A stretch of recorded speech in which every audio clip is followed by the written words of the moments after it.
Guys మన తెలుగు వాళ్ళకి బాహుబలి ఎలాగో, కన్నడ వాళ్ళకి కేజీఎఫ్ ఎలాగో, తమిళ్ వాళ్ళకి కంగువా అలాగన్నమాట. ఇది మీకు కూడా తెలిసిన విషయమే. దీన్ని పక్కన పెట్టేసినట్లయితే ఈ కంగువా మూవీ టీం వాళ్ళేమో ఈ మూవీకి 1000 కోట్లే కాదు 2000 కోట్లు కొట్టే సత్తా కూడా ఉందని చాలా గట్టిగా చెప్తున్నారు.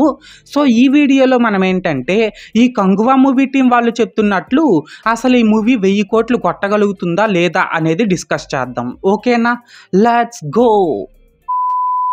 అయితే ఇక్కడ ఫస్ట్ ఆఫ్ ఆల్ ఏంటంటే గైస్, నేనైతే ఫ్రాంక్గా చెప్పేస్తున్నా, ఈ కంగువా మూవీ 1000 కోట్లు అయితే అస్సలు కొట్టలేదు.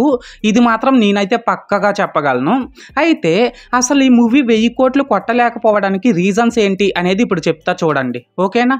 అయితే ఇక్కడ ఫస్ట్ రీజన్ ఏంటంటే గైస్, ఈ కంగువా మూవీకి మన ఇండియాలో అండ్ వరల్డ్ వైడ్గా మంచి క్రేజ్ అయితే ఉంది. కానీ ఈ మూవీకి దీని ఓన్ స్టేట్లోనే తమిళనాడులోనే 2 పెద్ద ప్రాబ్లమ్స్ అయితే ఉన్నాయన్నమాట. అయితే అందులో ఫస్ట్ది ఏంటంటే, ఈ దీపావళికి రిలీజ్ అయిన తమిళ్ మూవీ అమరాన్ ఉంది కదా, సో ఆ మూవీని తమిళనాడులో ఉన్నటువంటి 50% ఆఫ్ స్క్రీన్స్లో కంగువా రిలీజ్ అయిన తర్వాత కూడా ఆడించబోతున్నారంట. అంటే ఇంకా సింపుల్గా చెప్తా చూడండి. ఉదాహరణకి తమిళనాడులో 1000 స్క్రీన్స్ ఉన్నాయనుకోండి, ఆ 1000 స్క్రీన్స్లో కంగువాకి 500 స్క్రీన్స్ అండ్ అమరాన్కి 500 స్క్రీన్స్ ఇస్తారన్నమాట. అర్థమైంది కదా. సో ఇదే కనుక ఒకవేళ జరిగితే మాత్రం ఈ కంగువా మూవీకి దీని ఓన్ స్టేట్లోనే మంచి రెస్పాన్స్ రాదు కాబట్టి, అండ్ దీనికి ఓపెనింగ్స్ కూడా పెద్దగా వచ్చే అవకాశం ఉండదు కాబట్టి ఇది 1000 కోట్లు కొట్టడంలో కొద్దిగా తడబడుతుంది అని అయితే నేను అనుకుంటున్నా. అండ్ ఇప్పుడు ఇదే తమిళనాడులో ఉన్నటువంటి సెకండ్ ప్రాబ్లం విషయానికి వచ్చినట్లయితే గైస్, ఈ కంగువా మూవీకి అన్ని స్టేట్స్లో కూడా 4 AM షోస్ అయితే పడుతున్నాయి. కానీ ఈ మూవీ ఓన్ స్టేట్లోన తమిళనాడులో మాత్రం 4 AM షోస్కి అక్కడ గవర్నమెంట్ ఏమో పర్మిషన్స్ అయితే ఇవ్వలేదు. సో ఇది కూడా ఈ మూవీ ఓపెనింగ్స్కి గట్టిగా దెబ్బతీస్తుంది కాబట్టి ఈ మూవీ 1000 కోట్లు కొట్టే ఛాన్సెస్ కొద్దిగా తక్కువగా ఉన్నాయన్నమాట.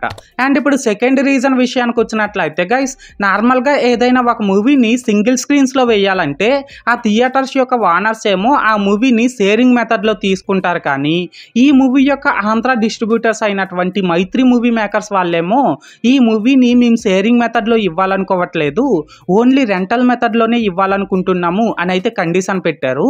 సో దానివల్ల ఏషియన్ సినిమాస్ వాళ్ళేమో ఈ కంగువా మూవీని మా థియేటర్స్లో మేము వెయ్యము అని అయితే అంటున్నారు. అండ్ ఇక్కడ ఇంకో విషయం ఏంటంటే, మన వరుణ్ తేజ్ అన్న మట్కా మూవీకి కూడా మంచి క్రేజ్ ఉండడంతో ఈ కంగువా మూవీకి రావాల్సిన చాలా స్క్రీన్స్ ఏమో మట్కా మూవీకి అయితే వెళ్ళిపోతున్నాయి. సో ఇది కూడా ఈ మూవీ 1000 కోట్లు కొట్టలేకపోవడానికి పెద్ద రీజన్ అనే చెప్పాలి. సో మొత్తానికి చూశారు కదండి గైస్. అయితే దీనిపై మీ ఒపీనియన్ ఏంటి?